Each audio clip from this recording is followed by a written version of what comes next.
Thank you for listening to A Glimpse of the Kingdom. A Glimpse of the Kingdom can remain free because of generous donors like you. If you'd like to donate, feel free to do so online, or you can send payments through Facebook Messenger. Don't forget to tell your friends about it so that they can enjoy this ministry as well. Be sure to subscribe so that you don't miss any podcasts. You can listen to my daddy every single day, like in the gym, in the car, or just at home. Glimpse of the Kingdom is awesome! We're talking about deontology.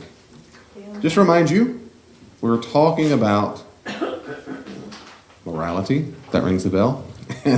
We've been reflecting on what morality is, how to define it, where it comes from. Those are all in your handouts. We've covered that. I'm not going to do a long review on that. What we're talking about right now, tonight, and next time as you wrap up, are the answers to this question. The question is, how do I know what the right thing to do is? That's it. So how do I know what the right thing to do is? So in life, I gave a thought experiment, which is really normal in philosophy and ethics to give thought experiments. Let me give you a different one versus the whole thing that killing a guy over medicine, because that freaks some of y'all out. So I'm going down the road, and there's apparently a car's on fire. Someone had a car wreck. There's smoke billowing out. And I realize the person's really in danger. The car might blow up. Well, when I see that, I see, as Lewis said, I'm going to have competing instincts, or instincts of moral values, like keys on a keyboard. They're all there. I'm going to have an instinct that tells me, run! Preserve my own human life. Get the heck out of Dodge. That thing's going to blow. I'm going to have another moral value instinct that says, save a life. Do what it takes to save a life, right? I mean, probably preserve someone else's life. Even if they're not my family. I'll have some kind of instinct I ought to help them. I might some other things. I might have other instincts that go on. But right away, as soon as I'm in front of any kind of situation where there's an ethical decision, I'm forced with a moral dilemma. And what I've been arguing the first several weeks is that this, and stay with me here, that the impulse that we have, that there is a right, and that I ought to do the right thing, I argue and believe is a universal human condition. We might call it the moral law. Morality exists. There is good, there is evil. There's a right thing to do and a wrong thing to do. I think that's a universal impulse. I think that's universal. The second thing is, well, then the quagmire comes in, well, okay, in that scenario, or in scenarios all the time in life, how do I know what to do? What should I do right there in the moment? And this is what most people in this class keep asking, well, what if this happens? What if this happens? Which you should, because that's that applied ethics when you think about what should I do in this situation.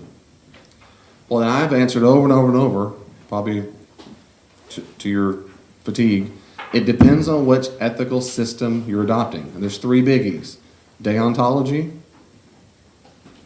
consequentialism, and virtue ethics. Those are three major systems. And we've only talked about one. Tonight we're going to talk about the second one, and then next time we'll talk about the third one. So, in deontology, which means that which we ought to do, as fiat in Latin does mean, remember your Latin of course, comes from the Latin root word fiat. So fiat means let it be accomplished, let it be done. That's the commandment, from fiat, the verb. Anyway, so that's a commandment. What should we do? What's the duty? So just remind you, just some of this is a reminder, if you're new, and maybe it's still pretty new. A moral value, think in the abstract, like preserving human life, my life, others' life, or family life. You can be, there's honesty, loyalty, kindness, bravery. I can make a long list of things that are good to do, just in general, like moral values. Does that make sense?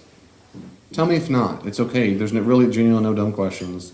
These are moral values that I've been trying to argue. I think the average human, outside of a disorder, a literal sociopathy or psychopathy disorder, most humans believe there are moral values in life. Then the question is, which one do I choose? Which note do I play on the moral value keyboard? That's the duty. So you put a duty into a diaper. I'm just kidding. You put a duty into a commandment. All your parents out there. The moral duty, the question mark is, which one do I choose? And to put honesty into a duty, I would say, what? Do in a sentence for me. My moral duty, to be honest, is to tell the truth. That's my duty. Well, okay, someone says, that's your choice. Well, no, in this situation, you should choose to be loyal. Well, Well, this situation, the duty you have is to be kind versus blank. But we all do it. We all choose which moral values, and the duty says that's the one you ought to choose. But to find out the moral duty, that depends on the ethical system you choose, whether it's deontology, consequentialism, and virtue. In deontology, we focus on moral duties or rules. And I tried to emphasize last time that you can pick, the first big question of deontology is which rules do you pick? And you could, atheists can pick rules. Anybody in the world can pick a set of rules. To save, and I talked about Immanuel Kant and some other things.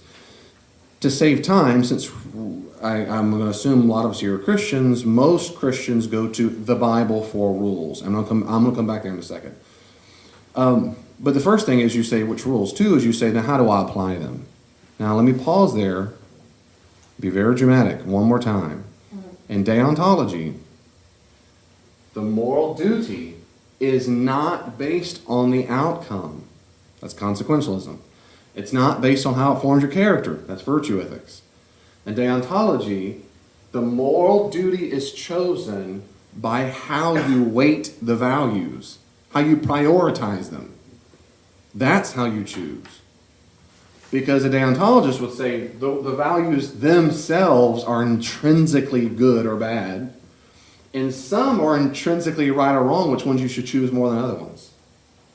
So what a deontologist will say is the moral duty is determined by how you categorize them.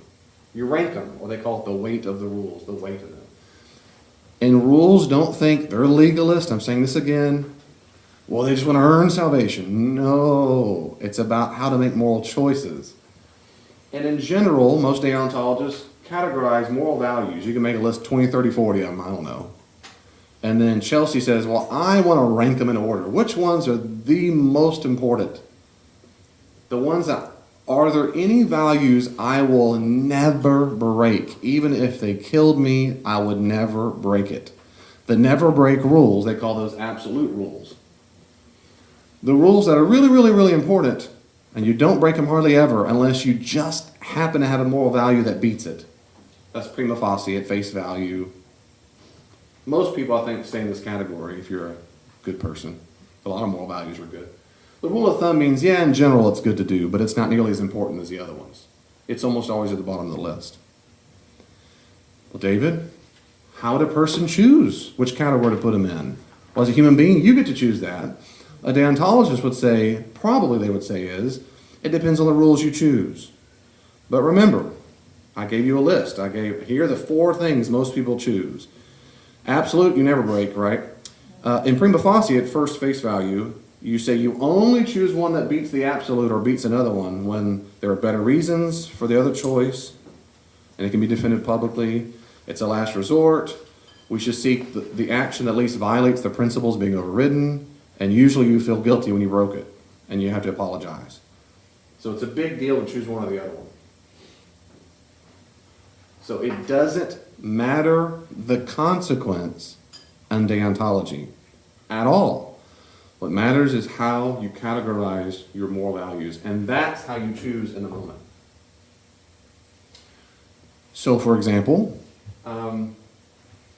most people would say preservation of human life is an absolute or near it. And usually they'll say others and family maybe number one. Some categorize it differently. Some might say my family is number 1, others number 2, and myself 3. But in general, the right thing to do is to help other people's life be saved. Most people would say that. If not, if in general you think your life is more important to be saved, most people say, well, no, you're being either a coward, which breaks bravery, or you're being selfish. So back to my analogy of a burning car. And you see someone, you say, well, I got to preserve human life, preserve theirs or preserve mine. Most people are going to say, what's the moral thing to do? What's the duty there? You should do what we should try to do. Huh? Most people would save the person. What did you say? Help them out. Most people say that would be the right thing to do, even if it killed you. Right? Because you're putting yourself into danger. Because you think because the moral law tells you now the right thing to do right now is that. A deontologist would say You choose that because you put it high up in your list. That's why I put it up here at top, just to kind of show you visually. Most people put this way at the top, and you go from there.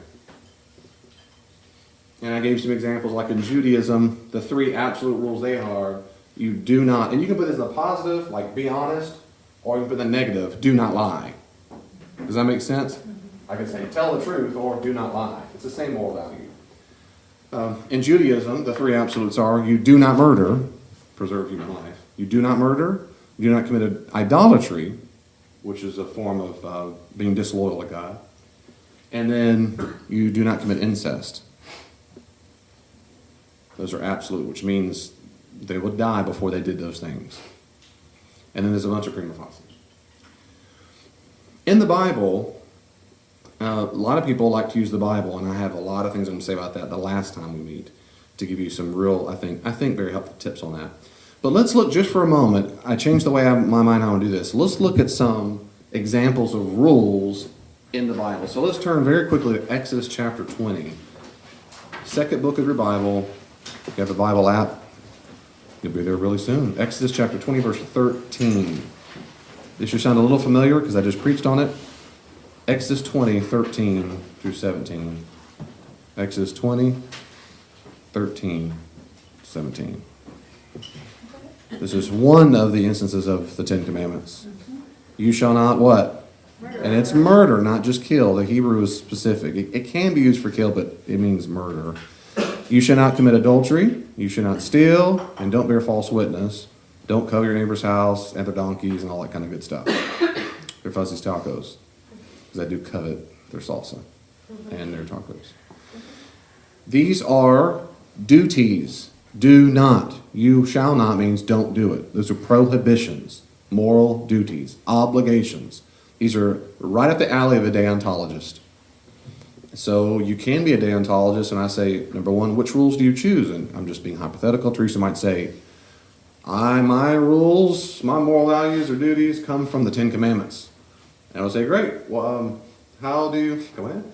And I might say, well, how would you give them weight? Which ones are the most important?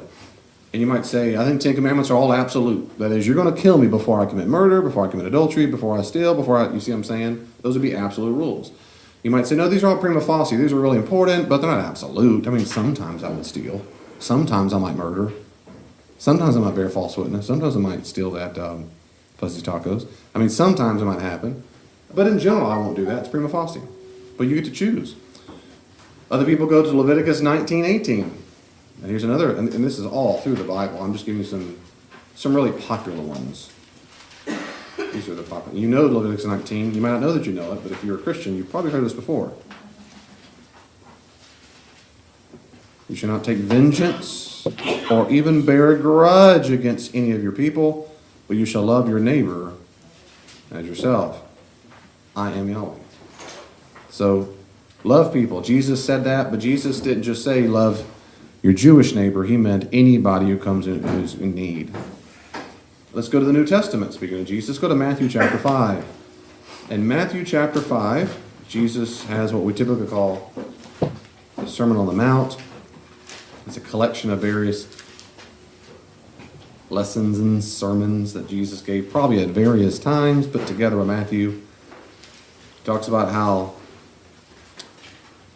don't murder, but I say don't be angry, don't cause a person to anger. Look in verse 27.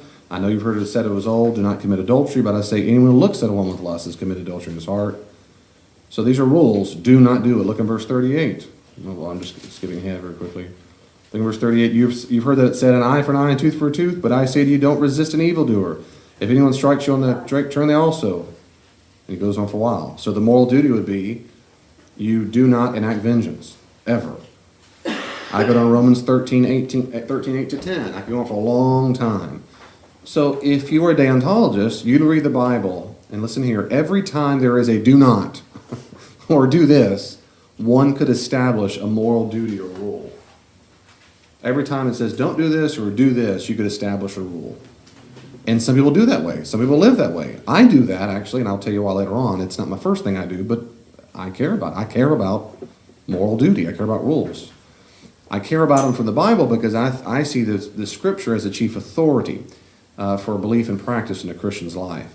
And I give real tips on how to read it, I think, responsibly later on. But nevertheless, this is a Bible way to do it. So I'm going to stop there, and before I repeat myself all over again, let me stop there and ask any questions or comments about deontology so far. Different moral values? If it's an absolute, can it be overridden? No. Absolutes cannot be overridden. Great question. It's the ace of spades, if you know your spades cards. Like, you cannot. I mean, this is a horrible situation, but a crazy person said, you can put a gun to my head and say, I'm going to kill your whole family if you don't kill Spencer. I'm going to say, you're going to kill me. You're going to let your whole family die in front of your face? Yeah.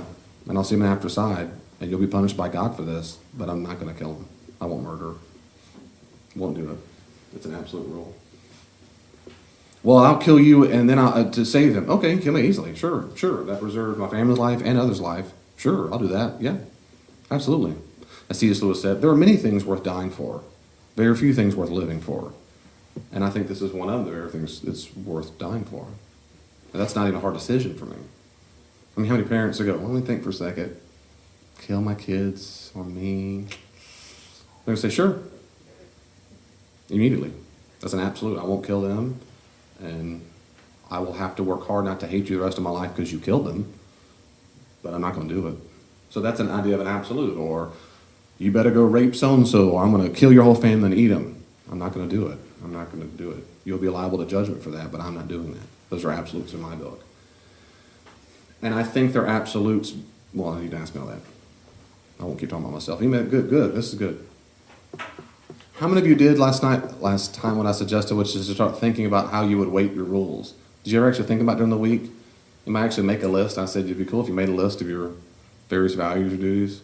Good job, students. Y'all failed. On Facebook, they all raise their hand. They're all very attentive right now. I messed up before I even got back to my building.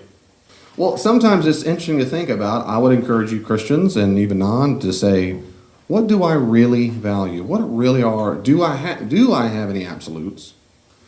And if not, what are they? What are my prima facie? What are the things that are very, very, very important moral values that are very difficult to trump, but they're there? And then, of course, why do I have them?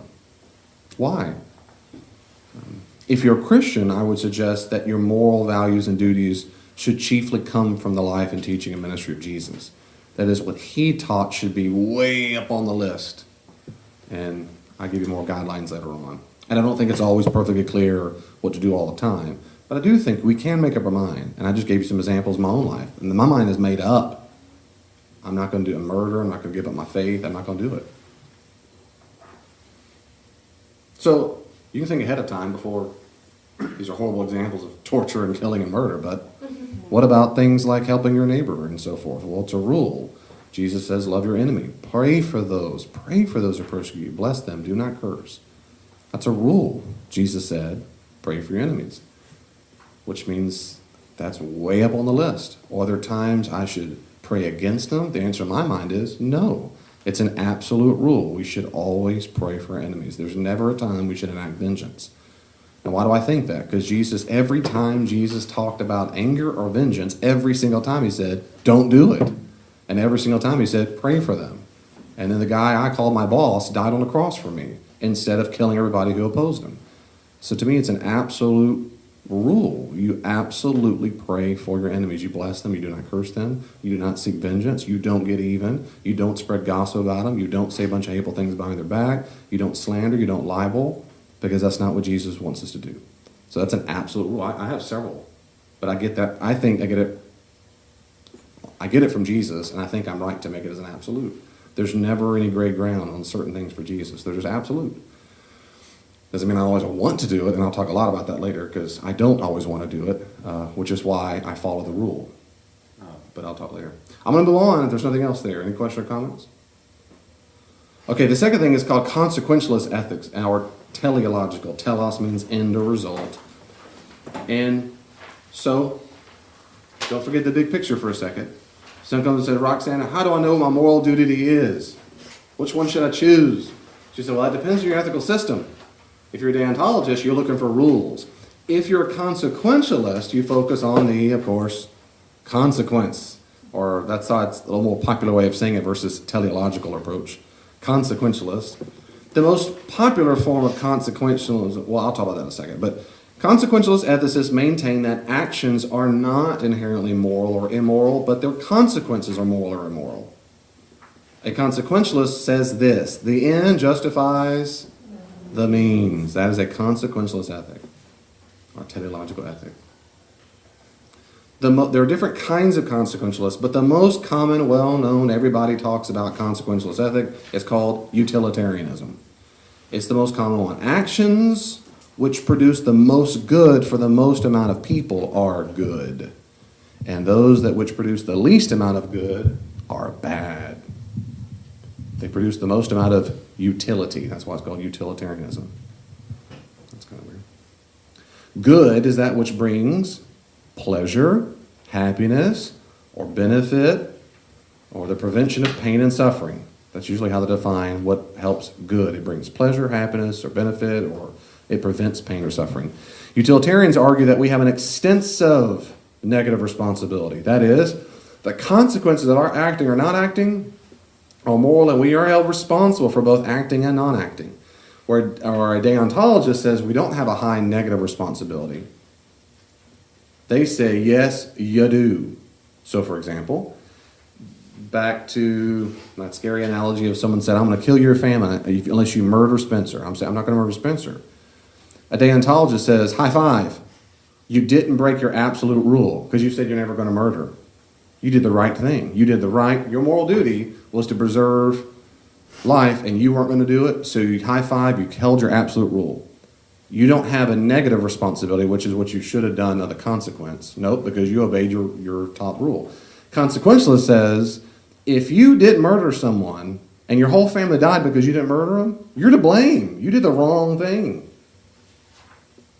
And the deontologist says, wait a second, I had the absolute rule. I don't care about your absolute rule. The end result was your whole family got killed. How could you have let that happen?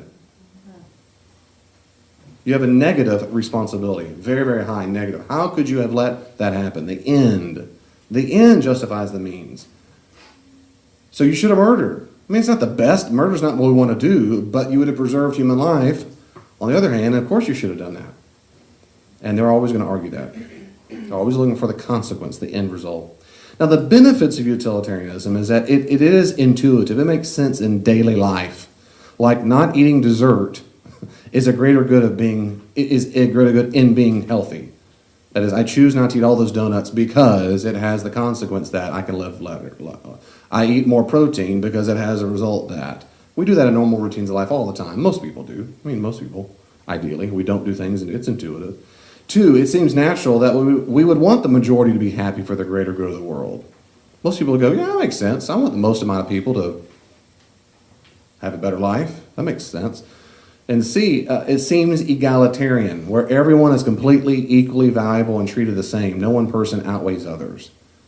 That is, I don't want just white people to be happy or old people to be happy. I want the most amount of people to be happy. And that seems cool. And those are benefits. The difficulties are several. One is it's difficult or impossible to judge consequences or future events. You might think the immediate thing is going to happen, and that's true.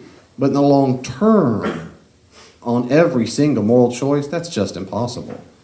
There's no way. You might think taking that job has a good benefit for your family the next year, 2 or 3, and that's maybe very true. You have no idea if taking that job is a benefit in 100 years. Because if you don't know this or have never really sunk in, every choice you make affects the future of the world. Every one of them. Because you got that job means someone else didn't get that job, which means someone else has a different job, which means they're interacting with different people, which means the things you say and do will impact the next people. And I mean, it goes on forever. It is a gargantuan domino effect that only God sees. So utilitarian makes more intuitive sense in the short term of what we think might happen probably. But long term, there's no way, and it's impossible to tell down the road. Secondly, it's difficult to actually live out, to live out fully, completely. Namely, you must always calculate every single decision in life in relation to the majority of the people's good. Every time. So there's a car on fire. Should I go save the person or not? What affects the most amount of people? Back to John's comment, the clock's ticking, right? Last week he said, I didn't wait 30 minutes. Well, it's sometimes difficult. Every ethical decision all the time, what affects the most amount of people the most? That's difficult. It doesn't mean it's impossible, but it's difficult. 3, it's difficult in defining every possible good consequence. What about education? What about land? What about equality? What about beauty? There's all kinds of good things that might bring pleasure, and you might debate a lot about whether it's one is good or better than the other good possible outcome. Well, that's difficult.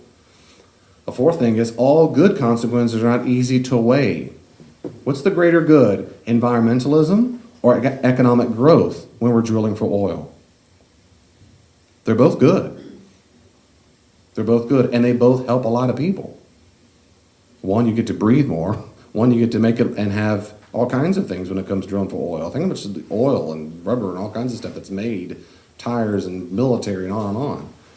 So they're both good consequences, and sometimes difficult and consequential to figure out which one's the most important that affects the most amount of people. And this last thing is, or not the last forever, but I mean in our study, a question, a rhetorical but literal question. Do the ends always justify the means? Always? For example, stem cell research requires that you kill the embryo. It can require that you kill the embryo in order for others to benefit of possible cures. Well, does that mean it justifies the means really? Now, it doesn't always have to, but it can be where you kill the embryo. You say, well, that's, I don't know. Is that the best thing? So they go back and forth. Christianity has some strengths and weaknesses, a Christian view. Christians, most Christians would argue this through history, that Christians have a prima facie, that is most of the time obligation for utility, that is to help others and to avoid hurting them.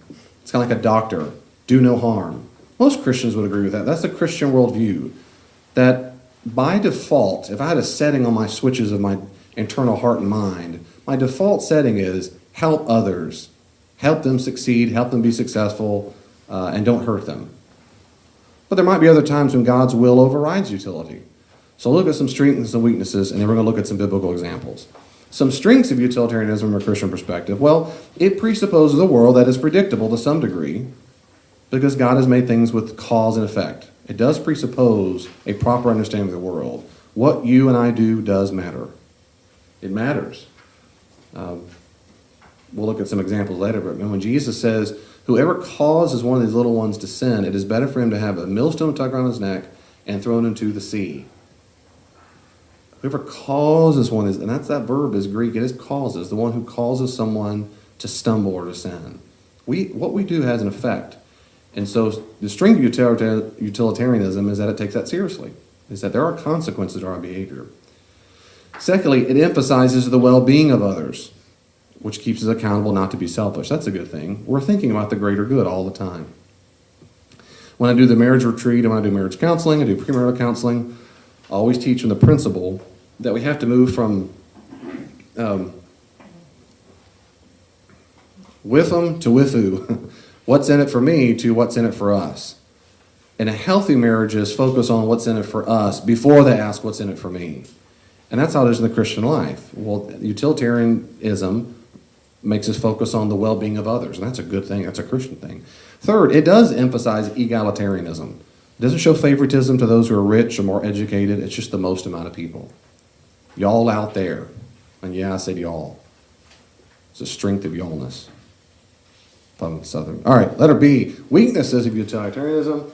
Well, human well-being is important, but there are many other things that are just as important and some that are more important, like devotion to God or self-control or purity or forgiveness. There's all kinds of moral values that are as important, if not more important, than human well-being. Well, that's a weakness of it, is that human well-being can't be the greatest good, but in general it's a good. And 2, utilitarianism allows no limit on what people can do as long as it serves the betterment of the majority. Well, utilitarians fail to recognize that we have obligations to God as well as to our fellow human creatures. God is the ultimate value, not humans. So we can't do anything we can do as long as it betters, because that's just not true. I mean, God requires other things of us. And a utilitarian would say, and they don't matter. As long as it benefits the whole, it's all good. Well, Christians historically have said, no, it's not all good. There are other things, other moral values that we could list for a long time that are as important. Of course, last but not least, Christianity is more than just action and consequence. It includes character or virtue development. And so when you focus on rules or when you focus on consequences, you're not focusing so much on a person's character. And that's a weakness. Let's look at some examples of consequentialism in the Bible. So let's go back to our Old Testament. We'll go to Old Testament to New Testament like we did before. Deuteronomy chapter 28. Deuteronomy 28, 1-2. Moses is talking to the people of Israel before he goes and dies. They're about to go to the promised land. He's giving a big, fat, long sermon, basically, reminding them of the law. Deuteronomy 28, verse 1, he tells them the blessings if they obey God. He says, if you will only obey Yahweh your God by diligently observing all his commandments that I am commanding you today, Yahweh your God will set you high above all the nations of the earth. All these blessings shall come upon you and overtake you if you obey Yahweh your God. So if then, it's an if then relationship. If you'll do this, then you'll get blessings, God will reward you. There's a consequence involved. And I go down to verse 15. But if you will not obey Yahweh your God by diligently observing all his commandments and decrees, which I command you today, then all these curses shall come upon you and overtake you. That's a bummer. In a theocracy, that's what occurred. That is in this early. Joshua 1:8. Joshua 1:8. This book of the law shall not depart out of your mouth. You shall meditate on it day and night, so that you may be careful to act in accordance with all that is written in it. For then you shall make your way prosperous, and then you shall be successful. Now let's go to Matthew chapter 6, all the way to Jesus. Matthew chapter 6. Matthew 6, verse 2. He's talking about not practicing your devotion to God, your piety before people, for that reason. Verse 2, 6:2, Matthew 6:2. So whenever you give alms, do not sound a trumpet before you, as the hypocrites do in the synagogues and in the streets, so that they may be praised by others. Truly I tell you, they have received their reward. But when you give alms, don't let your left hand know what your right hand is doing, so that your alms may be done in secret.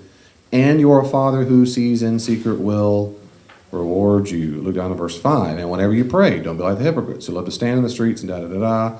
Verse 6, but whenever you pray, go where? Go to your room or your closet and shut the door and pray to your Father in secret, who sees in secret will reward you. Look at verse 16. And whenever you fast, don't look dismal. The hypocrites do, blah, blah, verse 17. But when you fast, put oil on your head, wash your face, put on some cologne and perfume, so that your fasting may be seen not by others, but by your Father who is in secret, and your Father who is in secret will reward you. Now go to Romans 13. Romans 13, 4 and 5. Romans 13. Apostle Paul is writing to the various churches in the city of Rome. Romans 13, verse 4. 13, 4.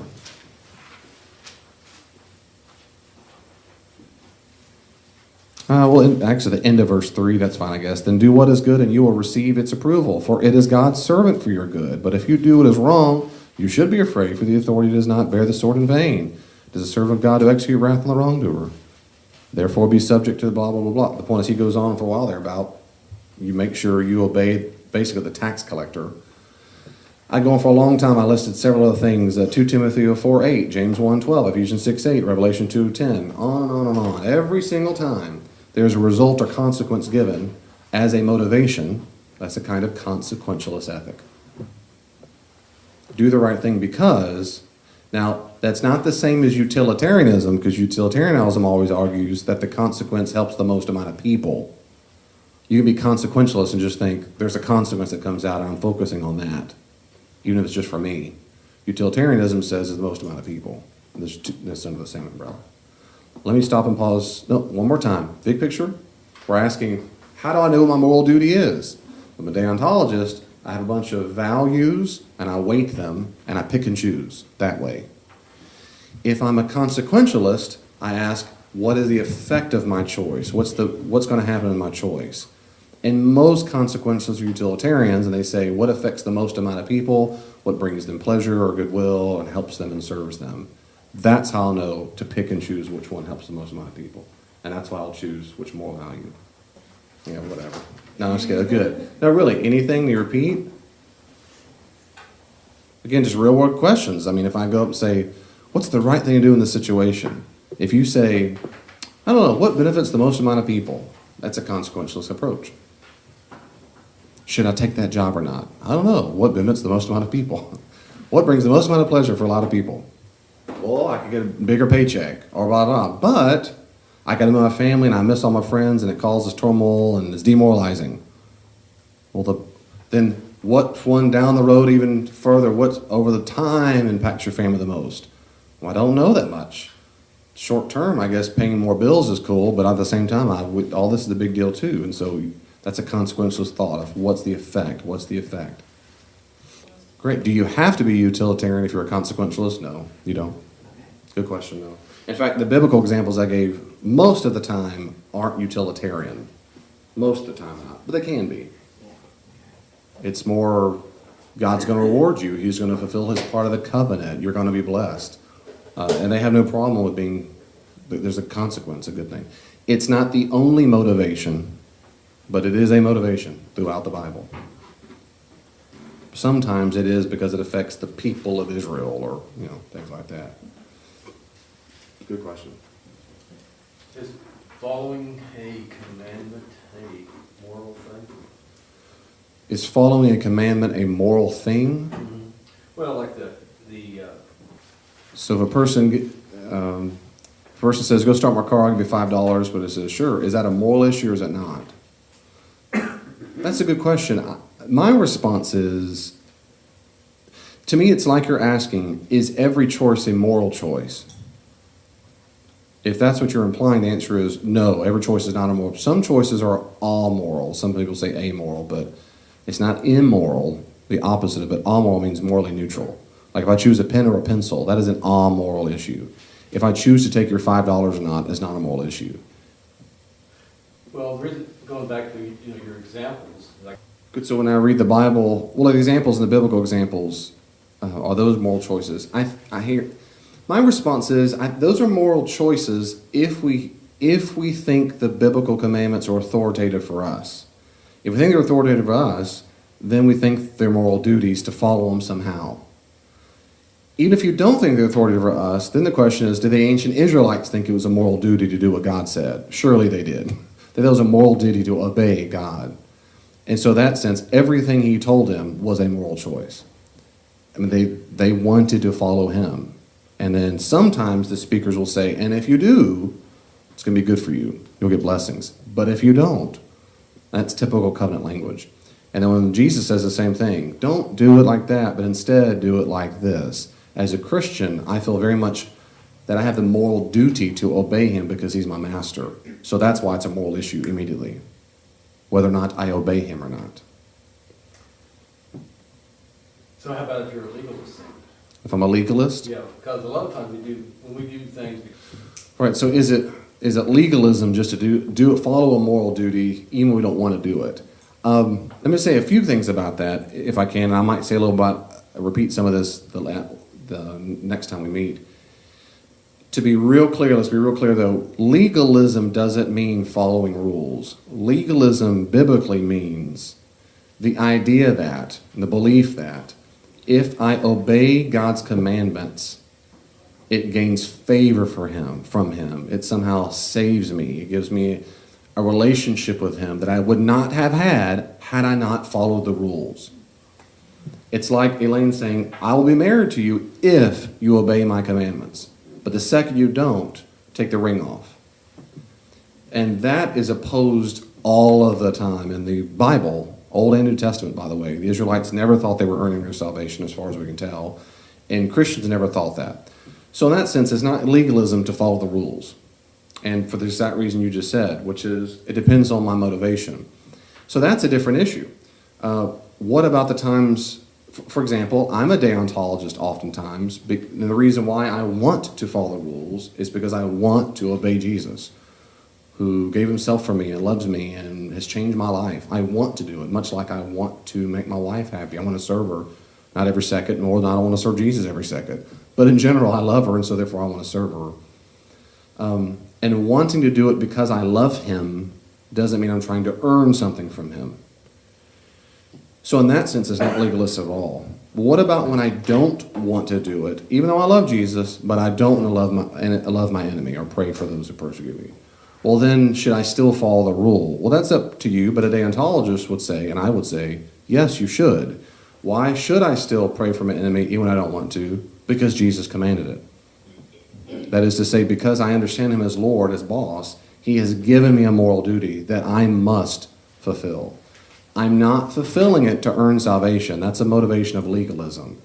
Instead, I have two motivations. I repeat myself. One motivation is I'm going to pray for my enemies because I love Jesus and I want to obey him.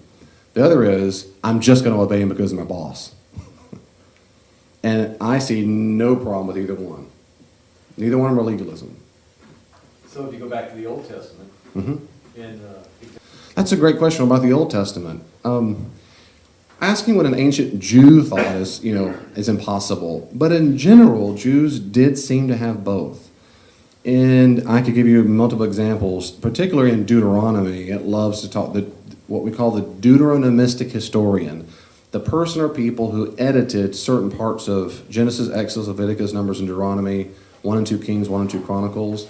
One of the hands of the editors who compiled the stories, probably a bunch of he's, they do like the idea of talking a lot about covenant relationship as if you do it, you get blessings. If you don't, you get curses. That's like getting punishment.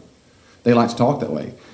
How much that represented a Jew 4,000 years ago, I'm not sure, but I think it's probably pretty true. The reason why is when you look at covenants of ancient world, that's how they talked.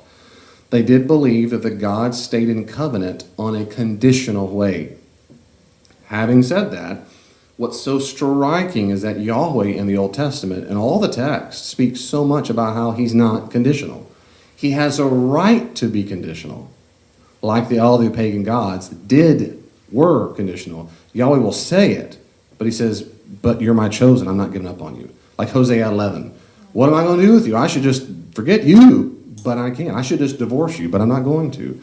And that's striking. And so he has the right to do it, but he doesn't. Even though he says, I'm telling you, Israel, if you mess up, well, then they mess up. And so, well, then is God lying? That's not how they see it. They see it as chesed, his steadfast love. He still fulfills his part of the bargain. So on the one hand, we have ancient Israelites seeming to think, I've got to obey the covenant, do the moral duties, because or else. It's blessing or curse. But then you read text in the Old Testament, and especially, say, the Psalms. It's like Psalm 91. I love your laws and decrees. They go on and on and on about I love them. They give me life. They set me free. And so what we don't have in ancient Judaism, and not today for sure, is this belief that the laws are all onerous and horrible, and they're just trying to earn their salvation, and they're so burdened, and the law is just heavy burden. They think it's life. And so it strikes me as realistic to think if I interviewed a Jew from 3,000 years ago, I'd say, why do you do it? I think they'd probably give a similar answer I give about Jesus. They would say, because I love Yahweh. Have you know about him? He's the God of Abraham, Isaac, and Jacob. He set my people free from Egypt, and I love him, and we're still set free. Do you always love him? Is that why you obey him? Well, no, I don't. That's not why I always obey him. Sometimes I do it because my daddy said I had to, and it's coming from the Ten Commandments. But because I respect him as the moral authority, as God, I'm going to obey him. I suspect they would see both. So my answer is yes, based on biblical examples. I'm trying to give you biblical examples of both that demonstrate that. so what was the answer? Legalism or more? Well, certainly not legalism. Well, I don't think so. I don't think at all. And most scholars today don't ever say that it's not a sense of legalism. We're hard pressed to find in the Bible where Jews believed this, and I would show you a place where I think it's there. You're hard pressed to find it, particularly in the Old Testament, where Jews thought they were earning something. They really thought that Yahweh's covenant with Abram, then to Moses and David and so forth, was just gracious. They felt like God just chose them of all the people. They never thought they earned anything. It was just a gracious, phenomenal covenant that Yahweh chose of all people. What seems to have happened in ancient Judaism, and certainly by the time of Jesus, is that certain strands of belief in Judaism became that we are the chosen ones. And Jesus hated that, and Paul hated that. And that's exactly what Paul counters over and over. Don't think for, like in Romans 3, don't think for a second that you can say, or Romans 11, on and on he says, in Romans 9 through 11 particularly, that, well, we're Abraham's children. And Paul says, he can make these rocks being children. Don't think for a second that's the same. And Jesus said the same thing to certain Pharisees. So I don't think in general Jews thought they were earning anything. I do think there were strands of Jews who did start thinking that if you were not obedient to the covenant, you weren't in the covenant people. You just weren't there. And that's what Jesus and Paul countered. But I think in general they weren't legalists. I don't think in general Jews ever thought they were earning salvation. The reason I asked- Martin Luther argued that, and it influenced the church for forever. And that's why the standard preaching in almost every church is Jews are legalists, Christians are grace-filled. A standard practice in the pulpit. And it's absolutely standardly considered false amongst all scholars. You're hard-pressed to find scholars. Now, there are some out there, but... The reason I ask is because it says, the blessing or the curse of the law. Blessing of the curse of the you would law. associate with legalism. Okay, so the law you would associate with legalism. Well, maybe, but I don't like the term there because one is they don't use that term. The Old Testament, they don't. The closest we get to that in the New Testament about following the law nomos, so they would call what Paul would call the works of the law. That's the closest thing we get to that. And to that he opposes over and over and over. I mean, read Galatians. He can't stand that. It's also in Romans and Philippians. But the works of the law is the that certain Jews apparently were thinking. This is debated in New Testament studies, but it's pretty standard. That certain Jews thought if you're circumcised, you obeyed the high holy days, and you obeyed your kashrut, the dietary restrictions, don't eat pork, don't eat this and this. If you did those things, it means we're different, we're God's chosen ones, and we're not like you dirty Gentiles. And it's a way to separate who's in and who's out of God's people, which is kind of like saying who's saved and who's not. And since we do these things, we have now demonstrated and made it the case that we're in the people of God. Paul comes back and says, that's not right. And some Jewish Christians agreed with that view, and Paul said, you're wrong too. It's not Jesus plus. It's diet Jesus. We don't need anything besides Jesus. It's not Jesus plus the law or obeying all that. It's just Jesus. And because he said that so much, people in his own congregation thought he was antinomian, that is, against the law. And he said, no. I'm not saying it doesn't matter what you do ethically. Yes, it does matter. Paul, you said it's all about grace. So apparently some Christians went, woohoo! They lived like a bunch of pagans. He said, no, that's not either. And that's still 2017. It is about grace, and it does matter what you do. If you talk about what it matters what you do, people say, you're a legalist. No, it doesn't. That's what Paul got charged with the same thing. It is about grace, but, so I don't think it's legalist. About a law, technically, sure, but I just don't use the word legalist because I think it drums up false beliefs. Thank you, Tom. I'm glad everyone else could eavesdrop on our conversation. Appreciate it. The good questions. Did I fill your time up for you? Good questions. You did a great job. Now we're out of time. I'm just kidding. No, really, these are good. These are good. Anybody else want to jump in there too? Seriously? If not, we'll move on. It's really, seriously good. Very good. All right. Are y'all warm? Cool? Well, you open a window if you want. If it's warmed up, look at this. Seriously. You're comfy. Somebody's comfy. Well, feel free to open the window if you want. Or do a fan yourself. Okay. Are we on virtue ethics? Is that right? Virtue ethics. This is the third major system. The third major system, in my perspective, in my humble opinion, is a good one. It's also a little difficult to nail down. It's a little more of the willy-nilly ones of all these. I'll just leave that up there. It's a little more willy-nilly. Virtue ethics says, to be a truly good person, it's not enough that one simply do the right things. You deontologists and consequentialists, you must also feel the right way and do the right things with the right motives and intentions. One must possess a certain kind of character. Character. That's a key word. I almost call this character ethics. Virtue and character. I'll tell you why. So they're going to ask, virtue ethicists ask this question, what kind of person are you going to be? Go back to my board for a second. I got a bunch of moral values in life. What's the moral duty to do? The ontologist says, pick a rule, lay a rule. Consequentialist says, how is it going to affect things or affect people if you're utilitarian? A virtue ethicist says, what? What kind of person are you going to be depending on which one you choose? It's about how it forms you. Jesus said in Matthew 12 about fruit coming from a certain fruit tree. Fruit is born. It bears out of a certain... Apples come from apple trees, not orange trees. And if you want apples, come on an apple tree. If you want to be an apple tree, to get apples, you got to shape your character into an apple tree. So that natural fruit comes out of your character. What is virtue? I'm glad you asked. Virtu in Latin. Virtue is from the Greek. Actually, it's arete. It means excellence. It does, actually. It's where we get the word. I mean, we get it from Latin, from the Greek. Arete means excellence. And it referred back then to an object's purpose or end. Plato and Aristotle talked about that. This eraser's excellence, its virtue. What's the purpose or end of it? And the way that relates is this, because virtue is a type of habit. It's a type of habit. What is a habit? Some of you have them right now because you're shaking your feet, you're brushing your hair, you're dozing off, you're playing with your glasses. Everybody's got habits. A habit is an inclination or disposition to act, think, or feel in a certain way. An inclination or a disposition to act, think, or feel in a certain way. Habits are tendencies or patterns. Therefore, a virtue is a habit to act, think, or feel in a way that disposes a person to its proper purpose or end, its excellence, its final state. Virtue is a habit to act, think, or feel in a way that disposes a person to its proper, or his or her proper purpose or end. So in virtue ethics, they talk a lot about habit formation, character formation, because those go together. If you want to shape your character, I'm telling you, sister and brother, look at your habits. That goes all the way back to Aristotle, and he was right. He was on to something. And that's the key. So virtue ethicists focus on the virtues becoming habits which form our character. You see that chain?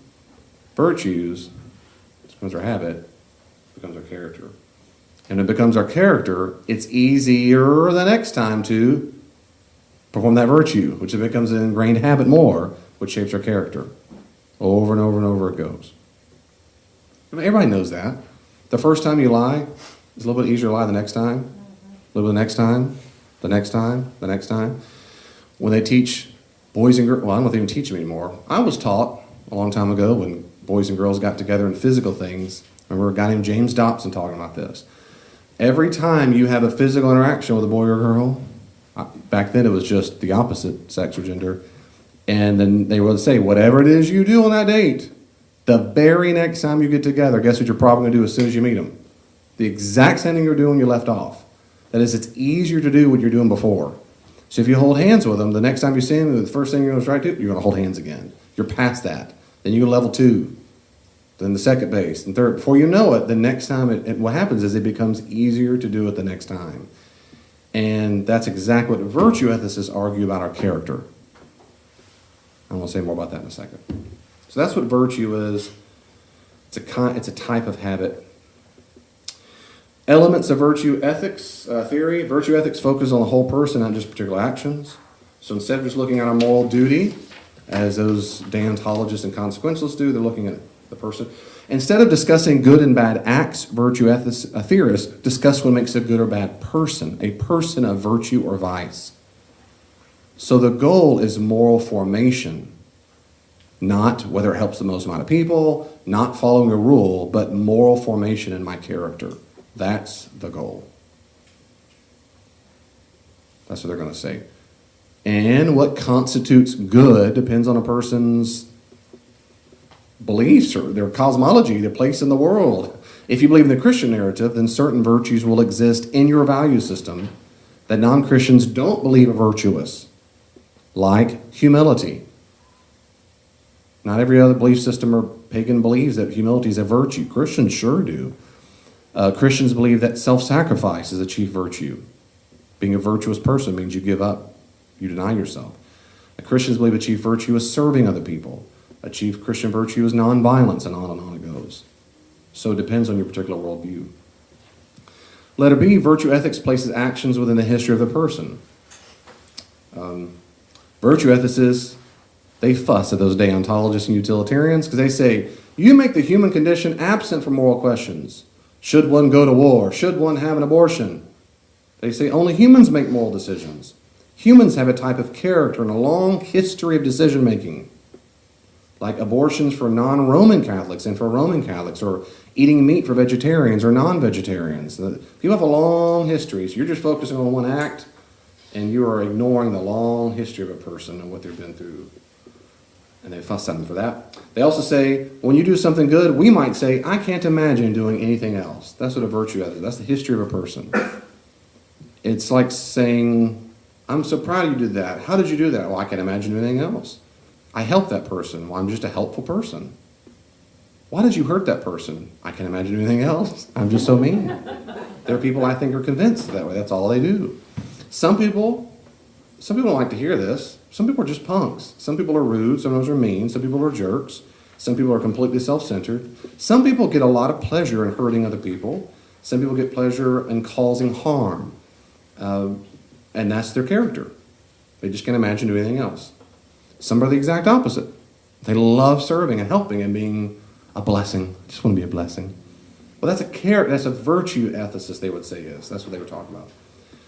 And then, of course, like I said before, virtuous persons are virtuous because they demonstrate a pattern of virtuous habits, not just instances, not just being kind or being honest. A virtuous person builds up a long character, like a big, thick tree trunk becomes who they are. So they look within the person, the history of a person that builds up a long person. So can a virtuous... Gotcha. Can a virtuous person be mean-spirited? In Christianity, they cannot be mean-spirited. But if they were not, they could be. If they're not a Christian. If they're not a Christian, they would have to think that being mean-spirited is a virtue. Yeah. So so we're talking that this is what we're talking about character building. Right. So A virtuous building character. can be good or bad, whether you're a non-Christian or Christian. So character could be good or bad depending if you're Christian or non-Christian. Maybe, historically, even back to Aristotle, most would argue that, no, there are certain things we all know are virtuous acts to form a virtuous character. And that's back to those moral values, quite frankly. I would say, a virtuous person's honest and loyal and da-da-da. Later on, we're going to talk about, maybe even tonight, that they would even call them cardinal virtues, the things that every virtuous person. Christians and non-Christians, like I've already said, don't agree on all the virtues, that's for sure. And we don't agree on what the cardinal or chief ones are. But we can agree with some of them. But it'd be hard-pressed to find some that say it's virtuous to lie, or virtuous to be a coward, or virtuous to betray, or... I think it's going to be a lot universal, but some things are different. Some things are different. Letter C, for virtue ethicists, actions both reflect who we are and determine who we are. It works both ways. Our characters reflect our actions determine our character. Back and forth, back and forth. Physically, I try my best to go to the gym 5 days a week, and I try to stay in it to form a habit. Once I get a habit, I got to stay in it to keep the habit, which forms my body. But then my body wants to go back, the more it just kind of gets a loop physically. Get a habit that helps me become a habit. Well, that's how it is with character. That's what they're going to argue. Letter D, virtue ethics focus on motivation and intention. The virtuous person does not just perform the right action and check it off the list. She does what is right with the right motive or intention. For example, here's some questions. If we said, deontologists and utilitarians argue that we should focus on action because actions are within our control. Are virtues like humility or courage always within our control as a desire? That's a question for a virtue ethicist. Are they always within our control? Humility and courage? Loving our enemy? I think they're not always in our control. That's a problem for virtue ethicists because they want to focus on motivation all the time. So they would say, if I don't want to pray for my enemy, that seems, they might argue, you need to practice the habit to get used to it. But if I still prayed for him, even when I didn't want to do it, they would say, yeah, but that's not that good. I mean, I'm glad you did it, but you did it with the wrong motivation. So they might say that kind of stuff. So motivation does matter a lot to them. Is it necessary to have the right motives for an act to be moral? What if I give money to a homeless shelter so that I get praise in the newspaper? Do I have to have the right motivation for something to be moral? That's a question. What if we do something out of several motives or desires, especially if they are mixed morally? Like, I wanted to help the homeless people, and I wanted to get a praise for being a generous person. I really do want to help, and I want to do it for praise. If you go back to the scripture you read, Yeah. it says, don't let people know what you're doing when you give alms. I would say, no. Right, so you go back to Jesus, don't let your left hand know what your right hand, you would say wrong. That's right. But the point, if a virtue ethicist says you've got to have altruistic or pure motives all the time, this is one of those troubling questions for them to say, is it possible to always have pure motives all the time? Yeah, if you follow Jesus' commandment, the answer is no, you shouldn't do that. You can't. We strive to. We strive to. I agree with that. I agree with that. Virtue and sanctification. I use this terminology from the book. A lot of this, I think I told you, it's also in another page by Kyle Fedler called Biblical Ethics. He gives a list of this. The process by which a Christian participates in God's holiness. Holiness is a kind of a nebulous term. Holiness is defined as, a lot of Christians I've met, well, it doesn't matter. I want to make sure you hear me because this is correct. Holiness means basically that which pertains to God or the divine realm. That's it. That which pertains to God or the divine realm. And in the Bible, usually things that are holy are things. Pots are holy. Altars are holy. The Ark of the Covenant's holy. Priests can be holy, but that's because they work within the divine realm. You don't work your way up in holiness. That's how everyone teaches in church, not me, but that's how it's typically taught. You're unholy, you got to work up to your holiness quota, but that's not biblical, actually.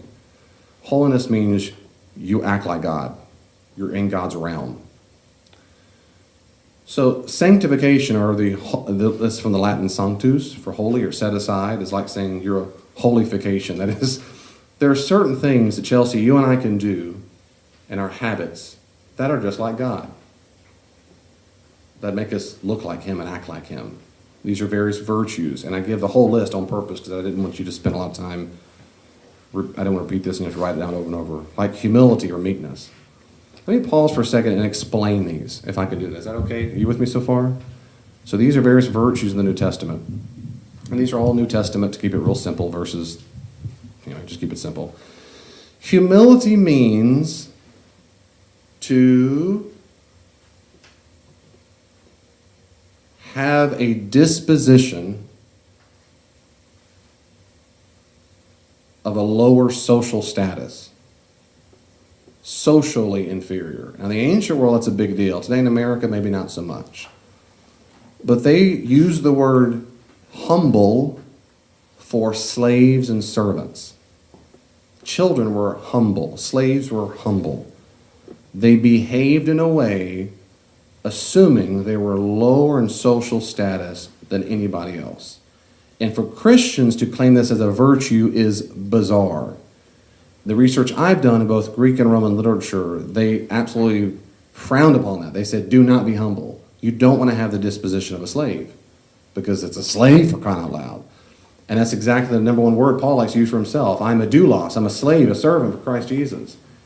Had this mind in Christ Jesus who is you, who submitted himself, humbled himself. And so we have this constant emphasis. Jesus himself said, take my yoke upon you because I am humble and lowly of heart. And so Jesus himself says, I don't come shoving it down your throat. I come humbly. It means I come at the disposition of a servant or a slave. That's a Christian virtue. It is a real big Christian virtue. That's why ordinary Christians are told not to be haughty. Paul says that don't be haughty, don't be arrogant, don't think you're better than the people. Jesus says, if you invite people over, don't sit at the head of the table. And don't invite people who don't invite you back. Invite people who don't have what it takes to give you invite you back. Like a servant. That is not like a rich host who can have big fat family parties. No, be the kind of person who invites people who can never ever return the favor as a character formation issue. That is, be that kind of person who doesn't only ask people who can scratch your back. So that's humility. Humility does not mean you think you're a piece of junk. Most people meet a person, oh, they're so humble. They're so smarmy. Oh, shucks, I'm a nobody. Well, no. I mean, you can think, I'm a nobody compared to you. Gotcha. Because Paul says in Romans 12, outdo one another in showing honor. That's a humble disposition. Please sit here. Please sit here. You're the best. That's wonderful. That's the one time we're told to be competitive that I know of in the Bible. Outdo one another in showing honor. Well, that's a humble disposition. That's not the same as saying bad stuff about you in your head. I counsel people about that. Brock's done that for 500 years too. It's not humble to say, I'm a piece of junk, I'm a nobody, I'm a worthless. That's not what we do. Maybe not. I thought, amen. No. Forgiveness. Forgiveness is, on and on and on. These are some examples, but forgiveness, Jesus, it's it's just a virtue. You talk about going against the grain of paganism. Will you get even? Woo! Christians don't. Christians are not supposed to. Christianity teaches you don't get even. You don't enact vengeance. Forgiveness means not to enact punishment. Not to enact punishment, and really you might even say not even want to enact punishment. That's what it means. Aphiemi in Greek means to let go or release, and that means to release the need to get even. Release the need to get even. Forgiveness, biblically, does not mean you fully healed from your emotional wound. That's a psychological definition, which I like, but it's not implicit in the biblical text. The biblical text means I'm not going to want or desire or enact vengeance. If someone accidentally ran over, hit my family in a car and killed them, car accident, I might, the police might come in, the person who did it takes him to jail. There's natural consequences. But for me to forgive it means I don't want to go kill them myself or enact vengeance or make sure they see punishment forever and ever. I might grieve for the rest of my entire life, but that doesn't mean I haven't forgiven them. And they're different. And I'm going to do a whole study on forgiveness, but that's just a quick nutshell. Patience or long-suffering means, of course, those are different words. It's actually a lot of times in translation it says patience. I like the old long-suffering. We don't say that much in these days, but long-suffering is a little better because it means the ability to endure through a difficult situation or circumstance until the end. The ability to endure it. You can be patient, and that can not the same. Patient, I mean, I'm not that anxious while I wait. But long-suffering means I'm enduring it. It's a sense of endurance through a hard situation. And that's mainly what it's really going at. But patience is fine. But hope is, of course, holding on to something that you believe is to be true, even though it's not manifested right now. I hope to live a long life. I hope my children have a great educations and live like Jesus the rest of their lives and whatever. And the Christians have a hope as well. And it's not seen, but it's certain, as it says in Hebrews. Courage, having faith. I'm going to go pretty quick now. Generosity is pretty clear. Having sympathy or compassion. I like the Greek word there. It's splagnoi. Splagnoi means your guts. In the ancient world, forever, people felt with their guts and thought with their heart. We feel with our heart and think with our head. Most people think that, right? But in the ancient world, you felt with your gut. When we say the word gut-wrenching, that's thousands of years old. When Jesus says, he looks upon him and he felt compassion for the crowd because they were like sheep without a shepherd. It says he felt it in his splagnoi, his guts. He hurt for them. He felt deep compassion, sometimes translation says. That's what Christians are supposed to have for other people. Compassion. Little footnote. This is very common for a certain kind of person, and Brock can probably say more about that. Certain people, when you say, I'm sorry to hear that for you, and they go, why? You didn't do anything. But I know I didn't do anything. To say I'm sorry is a common American colloquialism. Means I feel empathy for you, or I can sympathize, which means I also have felt that as well. I just meet people all the time in church world, particularly, who I think they feel, and this not even just Christians, but they're very bad at receiving sympathy and empathy. They say, I don't need your what? I don't need your pity. Well, that's a pride issue or a wound issue. It's some issue, but it ain't a healthy issue. Christians are supposed to feel compassion. They're supposed to. There's something wrong with you. You go, you're right, I don't care. I should never said it. You're cold-hearted punk. There's something wrong with you if you don't have deep sympathy or compassion. It also says something ain't just right either with you if you resist that. And some people are profound J.J. Watt defense players or ninjas at blocking anybody's sympathy. I'm just encouraging, if you're that kind of person, you are missing out. God can encourage you and bless you if you will receive people's compassion. Let them help you. Let them encourage you. I don't ask for other people. Whatever. But you're missing out. And you're certainly missing out if you're not trying to be compassionate to other people. Sympathy matters. Compassion matters. Empathy matters. So try to get good at that, receiving it. And if it's a pride issue, oh my goodness, get rid of that. Pride is stupid. Horrible. It is. It's stupid. Pride is a stupid thing to even have. You're not anybody. It's ridiculous. God is a somebody. The pride's ridiculous. My sermon's over on that. Love. Amen. Love, thank you. Thank you. I get one. And I love you for it. That's my next one. I love. To make this very clear in a culture that no longer knows what this word means, biblically, there are different understandings of the word love. The most common number one way love is used in the Bible, I'll just focus on the New Testament, is the word agape. And I don't care if you know this Greek word, I don't give a rip. But agape love is a kind of committal love. It means to care for the good of. To care for the good of in most instances, most of the time. And I can tell you what it doesn't, but that's another long story. In fact, I did a whole sermon series on this. Go back and listen to it. It was phenomenal. And that was kind of a joke. But I did a whole sermon series because well, David, we're told to love everybody. Yes, we are. Love means to care for their good. A very different kind of love, you know your Greek word, is eros. That's erotic love. Eros love is not agape love. We're given very clear stipulations on the kind of erotic love we can have. Very clear boundaries. Very clear boundaries. We're not given boundaries on agape love. Everybody is agape love. Not everybody is eros loved. And that depends. And there's different kinds of other kinds of love out there. But agape love, caring for the good of, is absolutely standard Christian practice, and it is over and over and over and over in the New Testament. Honesty, Ephesians 4:25. I'm just going to read it because I live in a culture where everybody's a bunch of liars. I don't get this. A bunch of liars. I'm being out of season. Nobody here. It's other churches. A bunch of lying. I'm just kidding. So then, putting away falsehood, Paul says, let all of us speak the what? Truth to our neighbors, for we are members of one another. Tell the truth. Gentleness, but do it gently. Colossians 3, gentleness, his spiritual gentleness. I love when he says in Galatians 2 that when you go to tell the person, to help the person who's caught in sin, do it in a spirit of gentleness. And I could give tons of more Bible verses. I just quoted one that's not here, but gentleness is a powerful, powerful thing. So we can be honest and be gentle at the same time. Kindness, self-control. Self-control is a virtue. I did a podcast on addictions. If you want to hear more about that, and I know Brock's a licensed therapist. I keep picking on Brock because I know a lot of these things fit in the licensed therapist part. I did a podcast on addictions and whether or not they are sins. I do not think addictions are sins at all. I think addiction is a disease. Where a sin comes in is when a person who is in enough rational state of mind and refuses to get help.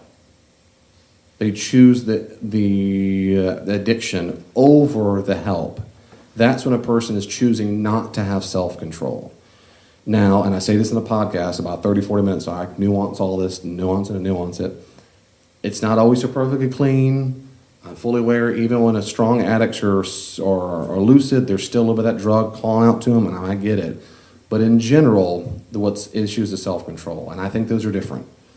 I think the very self-control, when you cannot help it, I do not think is a New Testament virtue.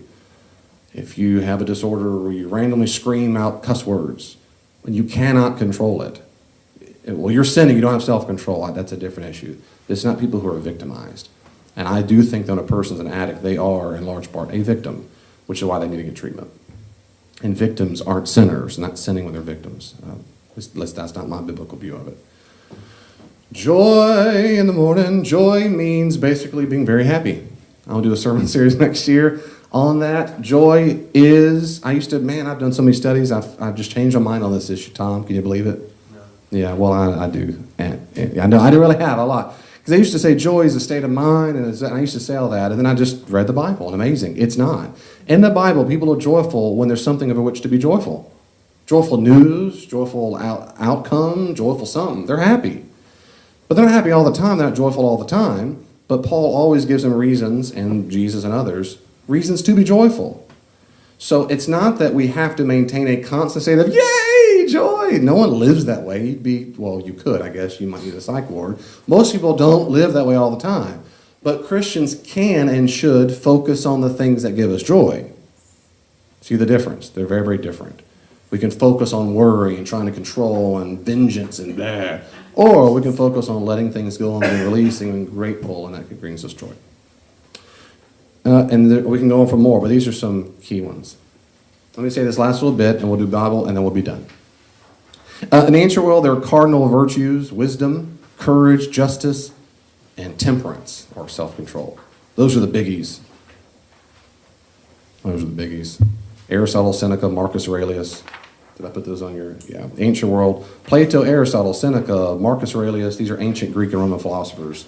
They all agree that the big and most important cardinal or chief virtues are wisdom, courage, justice, and self-control.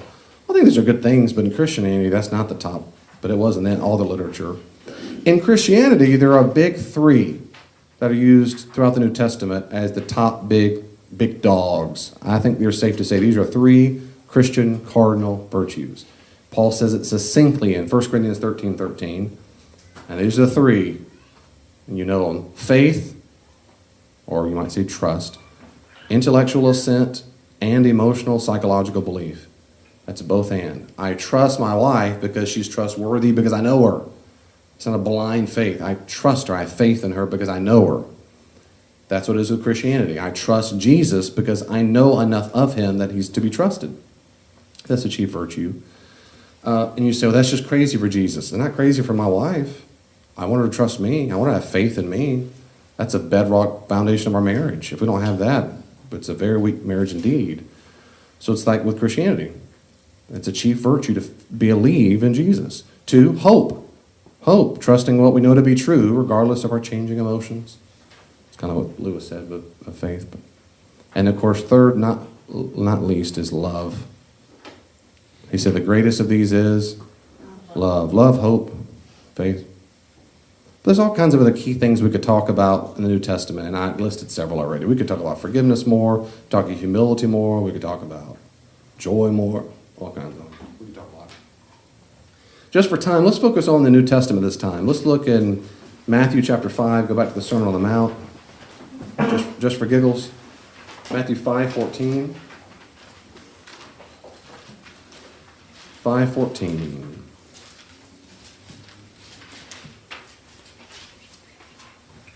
5:14. These are examples, you might say, of character or virtue ethics. You are the light of the world. By the way, that's what Jews said about themselves. That comes from their prophets, I think particularly about Isaiah. Jesus says, no, my followers are the light of the world. Not you ought to be the light of the world. You are. If you're my disciple, that's who you are. You are walking flashlights in a dark world if you are a disciple of Jesus. Now, you should be.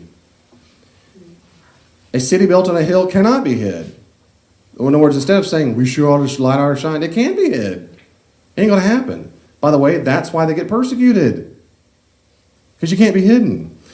No one, after lighting a lamp, puts it under the bushel basket on the lampstand and gives it light to the whole house. In the same way, let your light shine before others, so that they may see your good works and give glory to your Father in heaven. You are that, and that's why that's part of your character. It's who you are. And I love Galatians 2:20. You know this one if you know your Paul. Galatians 2, classic. Galatians 2:20. One of the best Christian songs ever written, in my opinion, came out of these verses by Philip Spring and Dean, called Crucified with Christ. Galatians 2:20. Galatians 2:20 and 21. Well, I'll start in verse 19 because I want to. 2:19. For through the law I died to the law so that I might live to God. I have been what? Crucified with Christ. And it is no longer I who live, but it is Christ who lives in me. And the life I now live in the flesh I live by faith in the Son of God who loved me and gave himself for me. Whew. Did you hear that? I do not nullify the grace of God, for if justification comes to the law, then Christ died for nothing. I am a nobody, he's everybody. I've been crucified with Christ. Whether I'm at work, at home, at the gym, at the grocery store, you're not talking to David. You're talking to a disciple of Jesus, and I crucified him. Romans chapter 6. Romans 6. Paul says to the Romans, and it's Romans 6:11. Romans 6:11. This whole section is wonderful. I remember I read this part. I read this part to Chelsea back when she was going to get baptized a little over a year ago.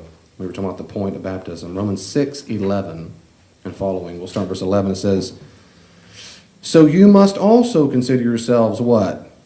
Dead to sin and alive to God in Christ Jesus. He's in you. "Therefore do not let sin exercise dominion or power or authority over your mortal bodies to make it obey your passions." Don't do that. "Don't present your members to sin as instruments of wickedness, but present yourselves to God as those who have been brought from death to life. And present your members to God as instruments of righteousness. Sin will have no dominion over you, since you're not under the law but under grace. It matters what you do with your body and your genitalia and your eyes and your tongue and your ears and your hands." He said, don't use your body parts for sin. Don't you know who you are? The old you is dead. Don't go back like an old zombie, pull up a dead corpse. Don't do that. I go on to 1 Corinthians 6:9-11. Some of y'all are thieves, this. But that's not who you are anymore. 1 Corinthians 6:9-11. Ephesians 2:11, on and on. There are tons of examples in the New Testament. Tons and tons of various virtues. I want to stop there. Any questions or comments as we wrap up? Wisdom, or they might say prudence, but wisdom, what's four actually? Wisdom, courage, justice, and temperance. Or you might say self-control. It's a great question. As followers of Jesus, which moral system are we supposed to follow or use, or does it switch? That's a very good question, and I answer that exactly on your handout, but it'll be there next week. But my response is yes.